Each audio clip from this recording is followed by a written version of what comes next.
Hoy vamos a explorar una conexión que de verdad es fascinante y a la vez un poco complicada. Vamos a conectar dos mundos que parecen no tener nada que ver, la cría de animales y nuestras sociedades humanas. Y es que lo que vamos a descubrir sobre cómo vemos la diferencia, bueno, dice muchísimo sobre nosotros mismos. A ver, para empezar a desarmar este tema, arranquemos con la pregunta del millón. A primera vista, la comparación suena rarísima, ¿o no? Pero si lo pensamos bien, la forma en que concebimos a, no sé, un Golden Retriever con pedigrí, y por otro lado a la cultura japonesa, por decir algo, comparten una lógica de fondo que vale la pena mirar con lupa. Y acá está justamente el corazón de este análisis. Tanto la idea de raza en los animales como la de cultura en las personas son conceptos que usamos todos los días para entender el mundo, para organizar la diversidad que nos rodea. Pero, y este es un gran pero, los dos conceptos están llenos de controversia y han sido muy cuestionados tanto desde la ciencia como desde la filosofía. Ok, para poder entender bien el debate, primero tenemos que poner las cartas sobre la mesa. ¿De qué estamos hablando exactamente cuando decimos raza y cuando decimos cultura? Vamos a ver los conceptos básicos tal como se usan en cada campo. A ver, en el mundo de la zootecnia, o sea, la ciencia que se dedica a la cría de animales, el concepto de raza es algo muy técnico, muy científico. Definiciones clásicas, por ejemplo, hablan de un conjunto de características que se ven y que además se heredan. Un genetista, Cavalli Sforza, lo dijo más simple. Es un grupo que podemos ver que es biológicamente diferente. La palabra clave acá es herencia, la transmisión de rasgos de padres a hijos. Ahora pasemos de los animales a las personas, a la antropología. En este campo, cultura no es ir a la ópera o leer a los clásicos, para nada. En su sentido antropológico es algo mucho más grande. Son los estilos de vida, la forma de ver el mundo, las prácticas de todos los días que un grupo comparte. Es como el sentido común que nos guía. La similitud salta a la vista. En ambos casos son formas de agrupar y describir. Muy bien, ya con las definiciones más o menos claras, es momento de entrar al terreno más pantanoso. ¿Por qué estas ideas, que parecen tan útiles para organizar el mundo, son tan polémicas? Bueno, aquí es donde la ciencia y la crítica social empiezan a chocar. Este número es quizás el argumento más conocido en contra de que existan razas humanas a nivel biológico.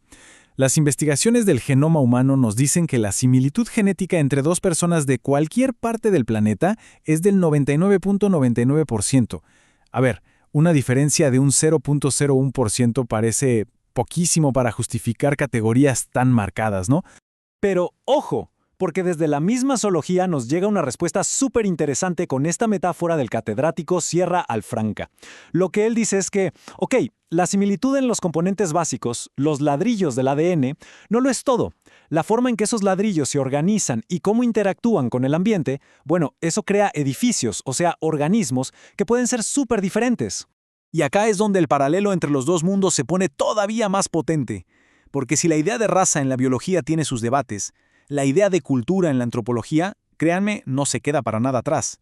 Hay quienes dicen que el concepto de cultura puede ser igual de problemático que el de raza, aunque por motivos distintos. Hay antropólogos, como Lila Abu-Lughod, que han alertado sobre los peligros de este concepto. Dicen que cuando hablamos de una cultura, nos imaginamos un grupo todo parejito, donde todos piensan y hacen lo mismo. Pero eso ignora la diversidad enorme, los conflictos y los cambios que hay dentro de cualquier sociedad. La crítica más fuerte es que al hacer eso, la idea de cultura puede terminar congelando las diferencias, haciéndolas parecer algo fijo, inmutable, casi como la vieja idea de raza. Y esto nos lleva directamente al punto más crítico de todo este análisis. Cuando estas ideas se usan de una forma muy simple, muy rígida, no solo están equivocadas, sino que pueden ser peligrosas. Pueden terminar alimentando nuevas formas de prejuicio. Fíjense en esta comparación, porque es clave para entender la trampa. El racismo de antes, que hoy ya casi nadie defiende, decía que la biología era el destino. Pero en su lugar ha aparecido algo más sutil, el culturalismo.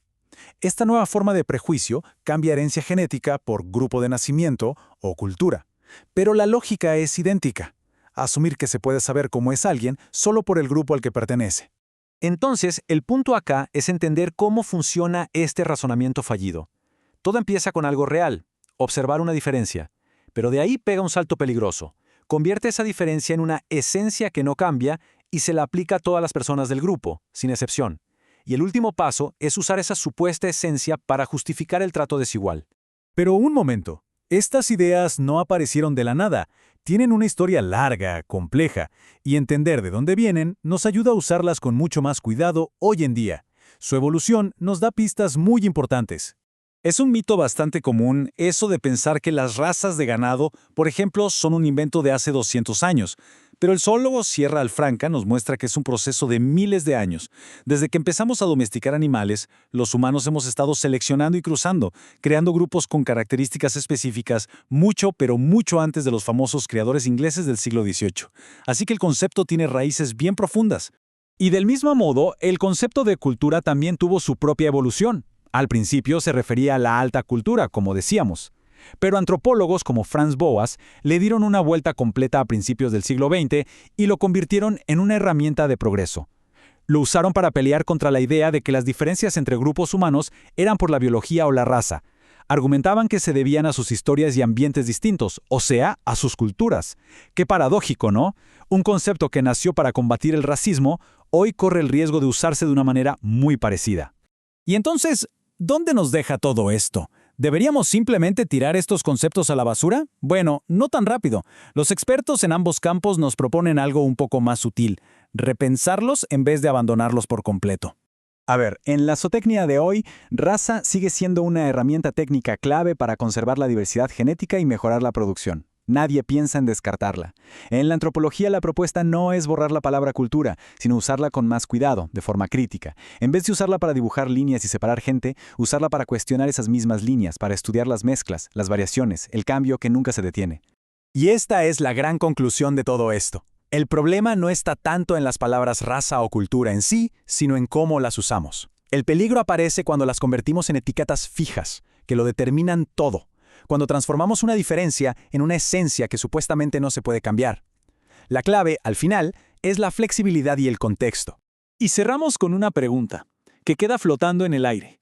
Reconocer que nuestras categorías tienen fallas no significa que tengamos que dejar de hablar sobre la diversidad. Todo lo contrario, nos obliga a hacerlo con más cuidado, con más precisión y sobre todo con más conciencia del poder que tienen nuestras palabras para definir el mundo y a la gente que vive en él. Muchas gracias por acompañarnos.